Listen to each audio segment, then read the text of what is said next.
Olá, bom dia, boa tarde, boa noite, boa madrugada. Vamos para o segundo capítulo, almoço, devidamente comido. Vamos continuar a exploração. E já o almoço já vieram vários debates e ideias sobre vários assuntos. Cheguei na mesa, tinha um frango feito no forno. Eu falei, puxa, o frango não deve ter gostado nem um pouco, nem um pouquinho. E pera aí, deixa eu ajustar o sol desse aqui do celular que ele fica... acho que assim vai.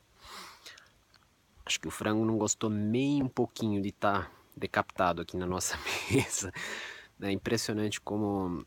Eu li uma matéria recentemente, como as pessoas fogem, né, do assunto vegetarianismo e de comer carne. Fogem. Como o diabo foge da cruz. O diabo foge da cruz. Porque é um assunto que intriga, né? Se você ama o cachorro, por que você... o velho clichê aí, o lema, o slogan que montaram aí do vegetarianismo, se você ama um, por que come o outro, né? E não tem argumento lógico nenhum. Zero, não tem. Não tem. Ah, porque a plantinha também é um ser vivo e tal, não sei o quê. Sim, é verdade. Mas quer ver um argumento que é de fazer simples de compreender, mas fazer a cabeça explodir? Aparentemente, esse tema não está conectado com a unidade limitada. Aparentemente, quem entender as sutilezas desses caminhos de pensamentos e conhecimentos vai entender o porquê de se estar falando de vegetarianismo num vídeo sobre unidade limitada, que seria Deus, ou o que nós concebemos como Deus.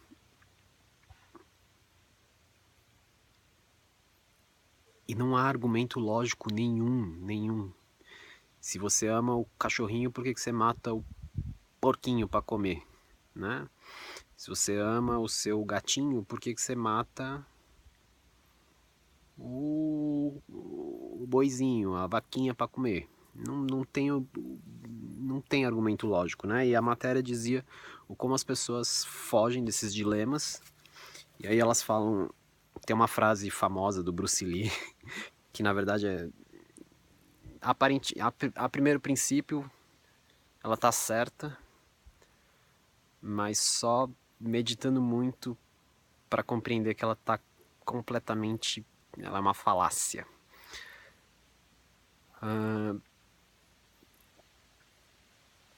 Famosa frase, né? Vamos à famosa frase. Ele fala assim: quando você estiver diante de um tigre, diga que você é vegetariano. Sim, é boa a frase, é boa, tem até humor. Porque a onça não vai te perguntar você é vegetariano, né? E pra te comer. Essa é a ideia por trás. Mas, na verdade, os seres que atingiram a plenitude e a iluminação... Ó, chegou o cachorrinho aqui, a nova habitante aqui do... Ó lá. Não é só pitoca. Então, na verdade, quem compreendeu e durante muito tempo meditou e sabe alguma coisa da energia e do universo e o que a gente está fazendo aqui nessa existência, sabe que muito pouco provável que a energia vai colocar o universo, o espírito, Deus, enfim, como você queira chamar. Sai, ó, a cachorra tá querendo comer o fio do celular, vai pra lá. E muito pouco provável que... O cachorrinho é danado. Um ser vegetariano ou vegano, estou nessa transição para o veganismo, muito pouco provável que a energia vai colocar esse ser vegano ou vegetariano numa situação em que ele vai ser comido por uma onça. Porque a matéria E essa é uma revelação ocultista, mas vamos lá. O ocultismo está aí para ser desocultado, desencoberto, como quer Heidegger.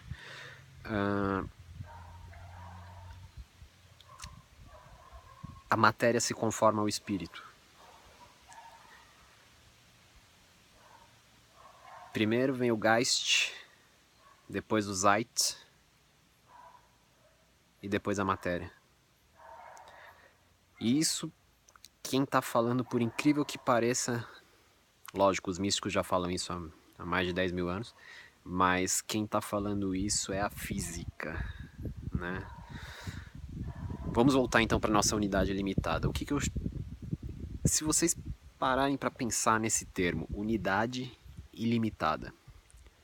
Uma unidade é algo que se fecha dentro de um círculo, é uma unidade.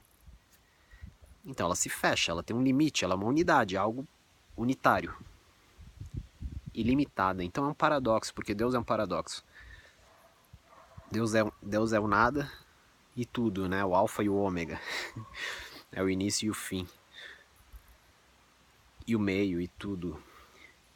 Eu sou o início, o meio e o fim. Então, Deus sendo essa unidade limitada, esse paradoxo concretizado na matéria, não vai permitir, diante da evolução da consciência, que um ser consciente seja destraçalhado por um animal primitivo, primevo. Se ele permitiu essa energia, voltando lá ao tema de energia, né? Se ele permitiu que esse ser fosse destroçado por um animal bestial, é porque o espírito assim quis e a pessoa se colocou nessa situação. Parece estranho o que eu vou dizer, mas só depois de muita meditação é possível compreender isso. Nós nos colocamos nas situações que nós precisamos viver.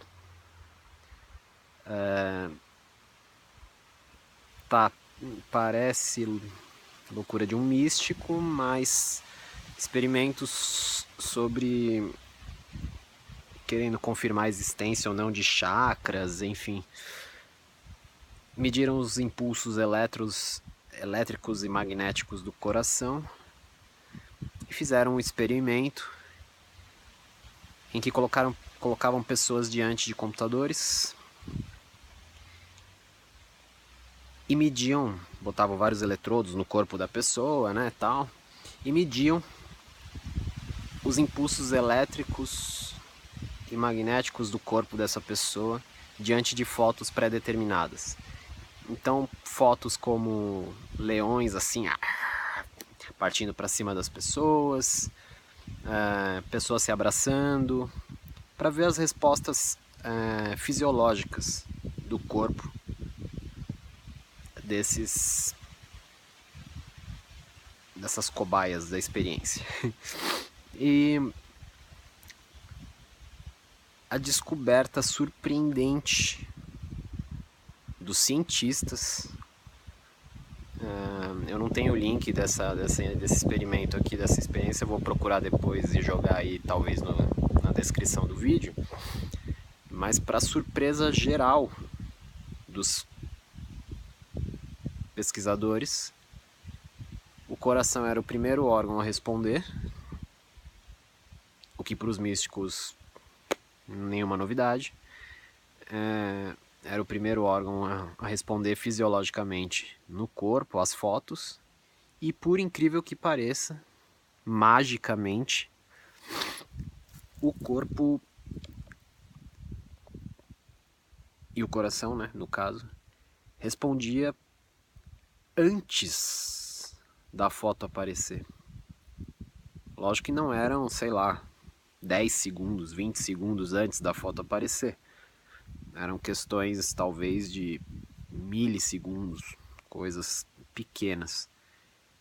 Mas como que o coração responde antes de ver a foto? Né? Quem está entendendo e percebendo o que eu estou falando por trás e que o coração é o chakra motor dessa existência. Por que todo místico fala de amor, né? Enfim, não é à toa. Então, voltando ao tema da mesa, se você ama a existência e um ser vivo, como que você pode destroçar essa existência, decapitá-la para te servir de alimento? Ah, mas sem assim eu morro de fome. Espera um pouco, a natureza dá todos os meios de subsistência, todos, sem que você precise matar um ser senciente e que sinta dor. Claro, alguns mais radicais vão afirmar que as árvores também sentem dor, que as folhas, sim, isso é verdade, é fato, é fato. Mas há um porém.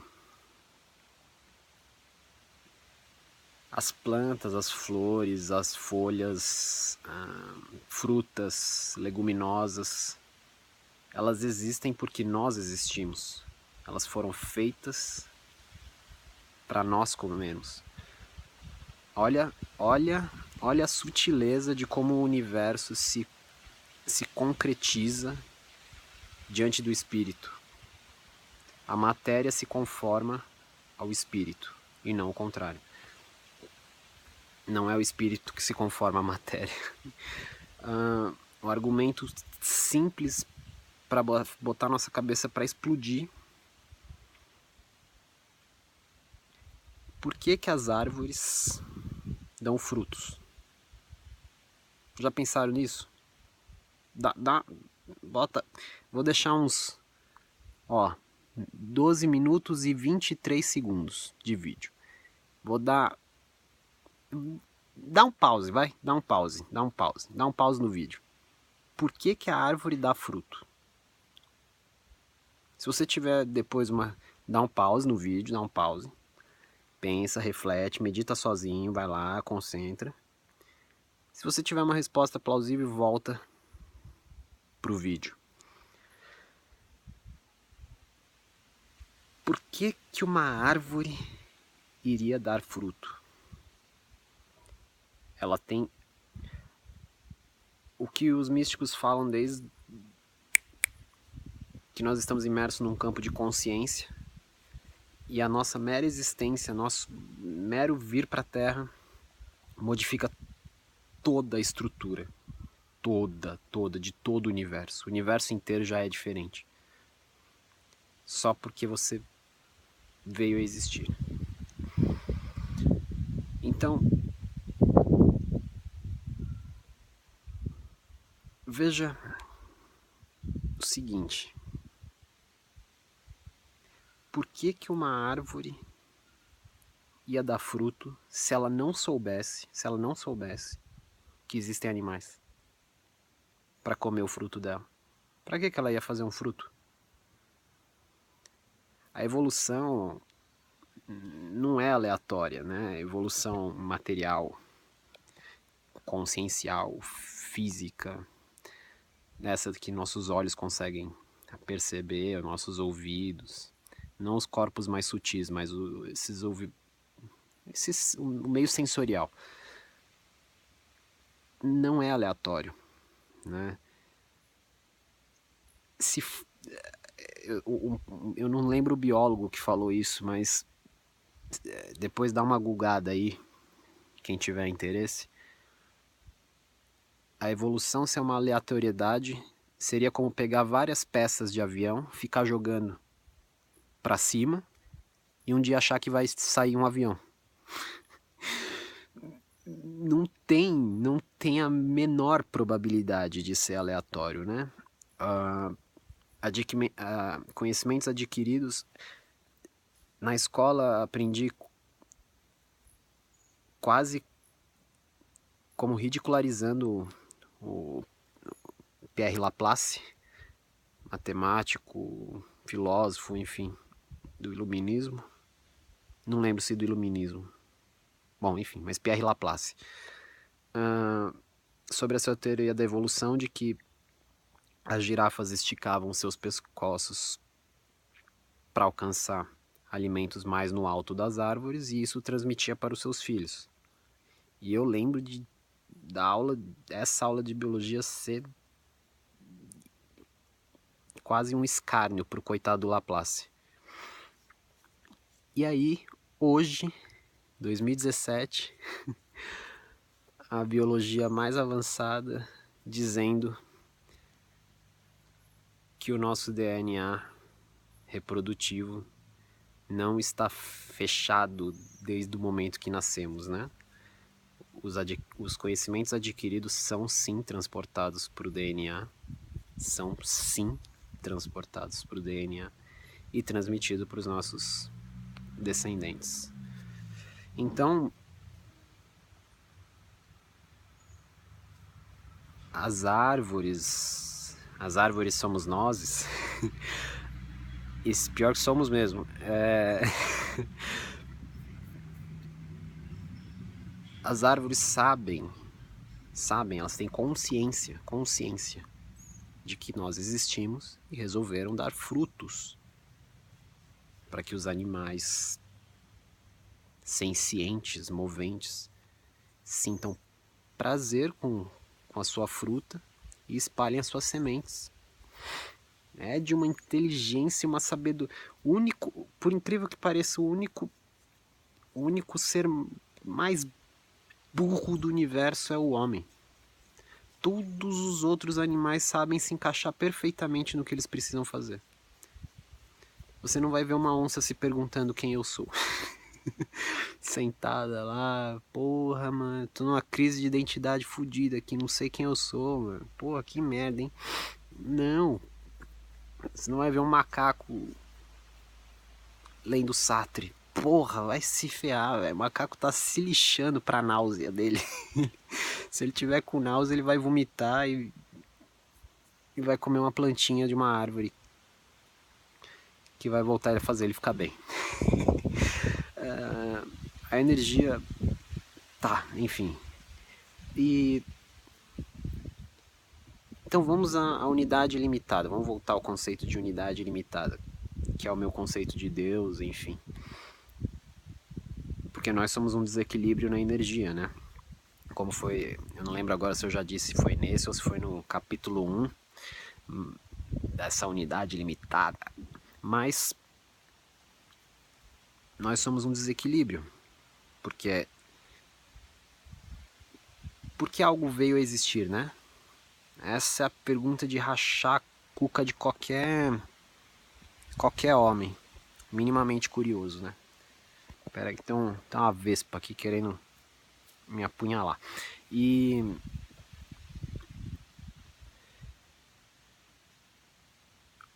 os físicos estão abismados porque, de acordo com a teoria do Big Bang e com a física quântica, para cada partícula criada e vindo a existir a partir do vácuo quântico, ou campo acástico, como que é Erwin Laszlo, precisa existir a antipartícula.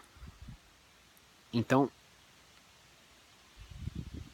do vácuo quântico surge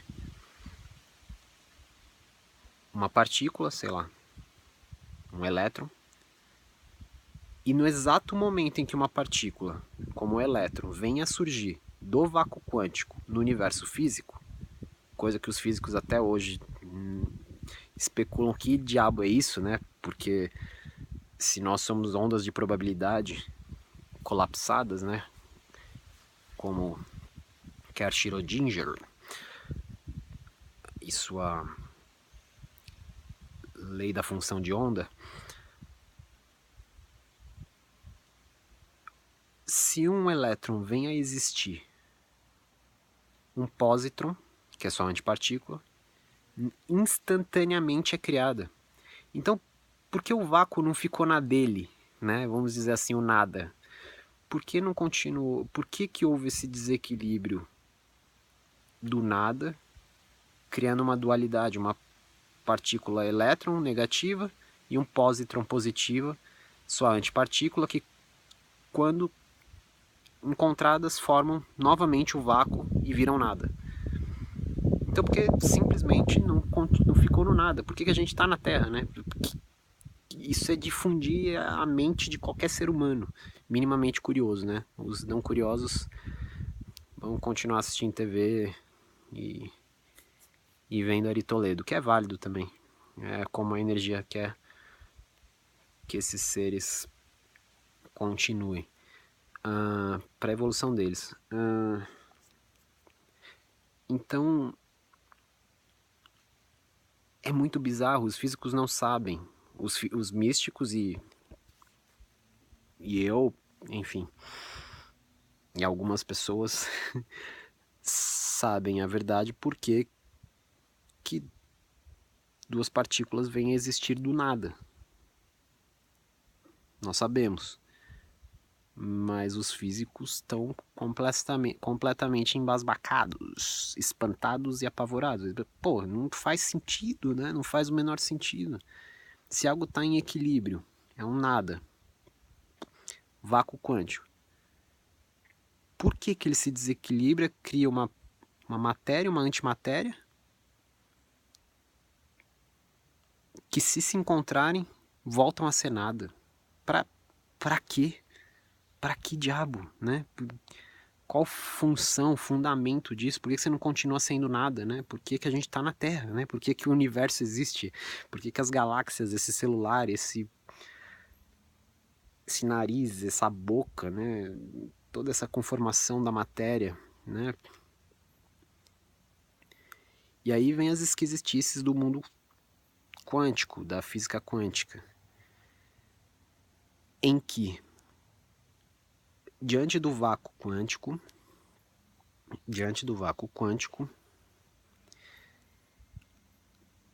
tudo, absolutamente tudo que sua imaginação puder alcançar, tudo, desde Star Wars até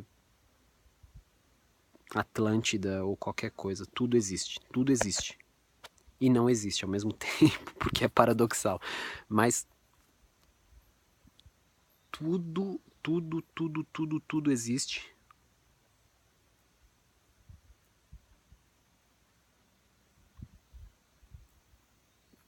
Por que, novamente, esse vácuo quântico não ficou quieto na dele? Para que criar partícula e antipartícula? Energia e energia escura, matéria e antimatéria, yin e yang, positivo e negativo. Por quê? Masculino e feminino. E masculino e feminino não tem a ver com homem e mulher, biologicamente, né? Homens podem ser femininos e mulheres podem ser masculinas. Energias femininas e masculinas. Mas tem uns bichos bizarros me atacando aqui. E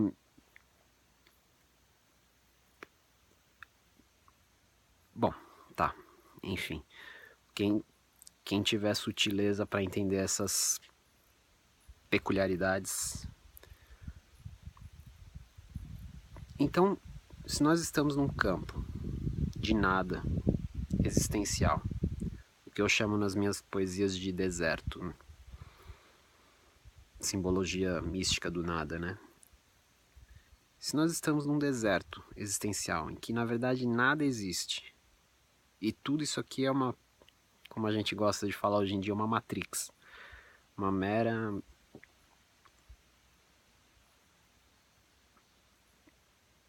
conformação do nada, que isso na verdade não é real. Na verdade, realidade é o modo em que nós interpretamos algo. Como assim? É epistemológico. Não é a coisa em si. Não existe a coisa em si. Existem coisas relacionais. E essas coisas relacionais se permitem existir. a coisa em si, não existe uma... Foi uma questão que ficou uma briga filosófica e o Einstein, entre o Einstein e os novos precursores da física quântica, quando ele disse: se eu não olhar para a Lua, então significa que a Lua não existe? Se você não conseguir compreender e conceber Lua, realmente ela não vai existir. No modo de compreensão relacional. Esse celular existe e eu, de alguma forma, existo porque eu me compreendo diante de uma comunidade que fala a língua portuguesa e que essa língua portuguesa me permite dizer: eu sou o André.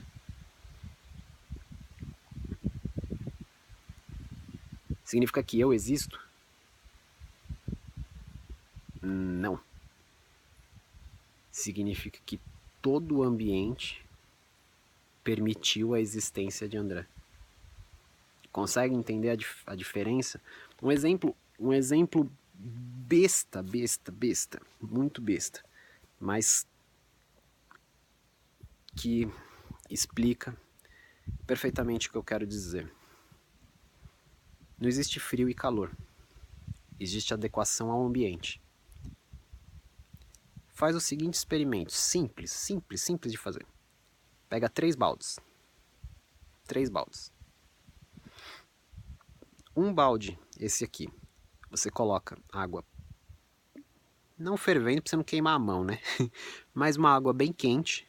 Esse aqui, põe uma água bem quente. Nesse aqui você põe uma água bem gelada, bem geladinha. E essa temperatura ambiente. Então você tem 3 baldes: quente, temperatura ambiente e gelado. Põe a minha esquerda, a sua pode ser a direita, mas enfim. Bota uma mão no balde quente, a outra mão no balde gelado e espera por 5, 10 minutos. Ok? Beleza. Passados esses 5, 10 minutos, traga as duas mãos, uma que está na ponta no balde gelado e a outra que está no balde quente, para o balde do meio, da temperatura ambiente. A mão que estava... olha que muito louco. Experiência simples, idiota, para mostrar uma profundidade absurda do que é a realidade. Bota a mão gelada, você vai perceber que a mão gelada vai ficar quentinha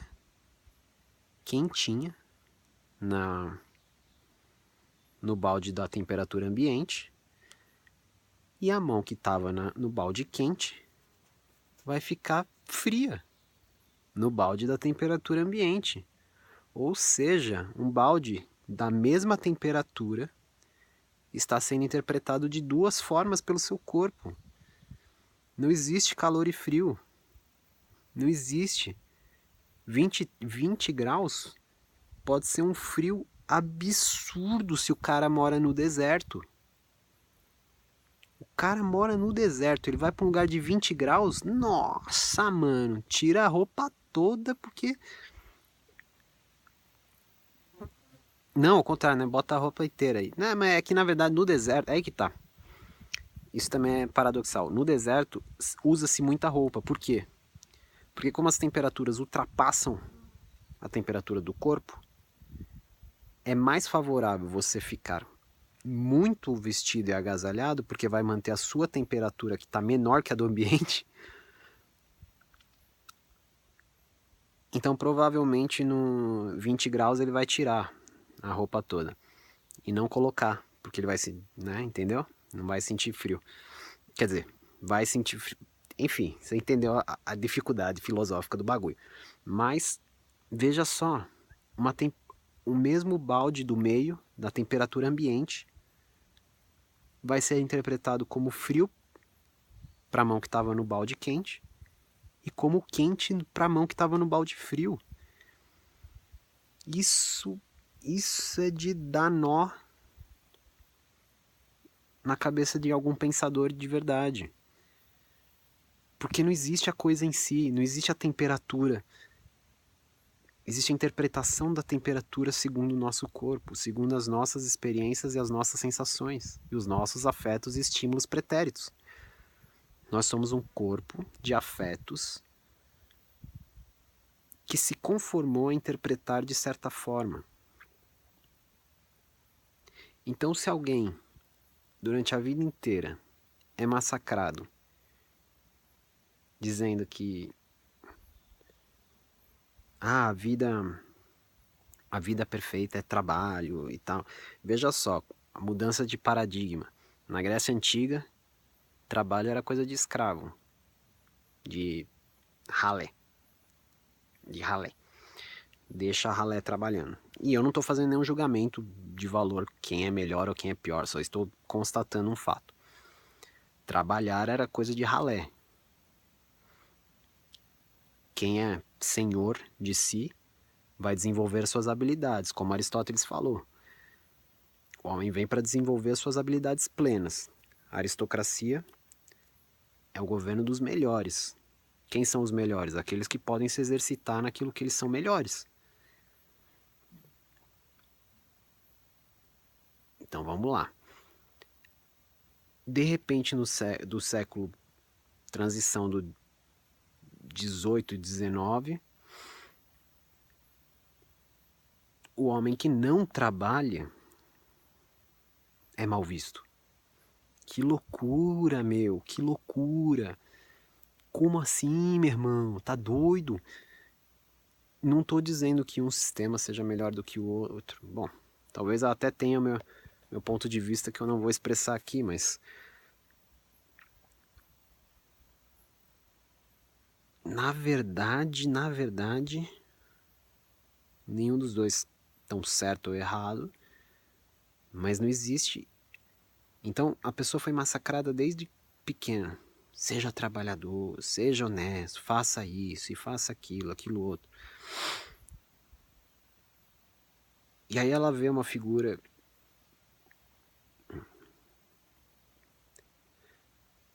dada aos seus desleixos, vamos dizer assim.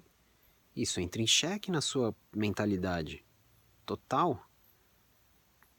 Como que alguém pode me falar que vida boa era quem trabalhava e o cara não quer nada com nada? Não tem como. Veja, nossas escolhas, inclusive nossas escolhas de parceiros afetivos, olha que loucura isso. Você não vê um cachorro perguntando. É muito louco isso. Você não vê um cachorro perguntando pro outro qual a sua profissão? Ah, entendi. Não. Só namora engenheiro. Não tem isso, meu filho. Não tem. A natureza é sábia.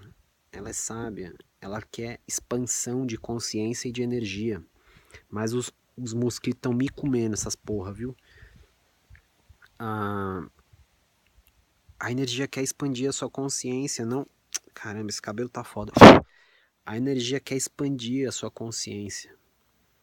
O espírito quer se conformar em matéria. Ele não tá ligando se você é formado em Harvard, USP,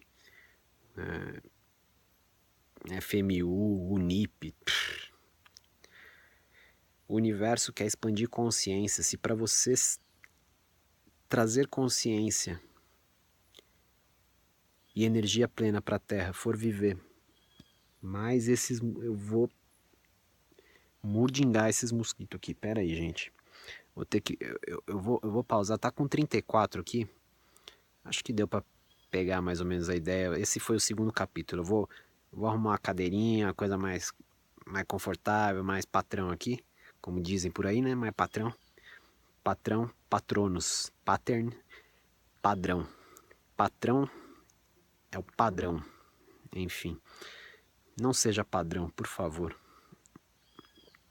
A nossa existência é única, pelo amor de Zeus, Prometeus, Alá, Maomé, Buda, Krishna, Shiva, sei lá quem você segue, mas nossa existência é única, não seja um padrão, pelo amor de todos os deuses aí, de todo o Olimpo e fora dele também.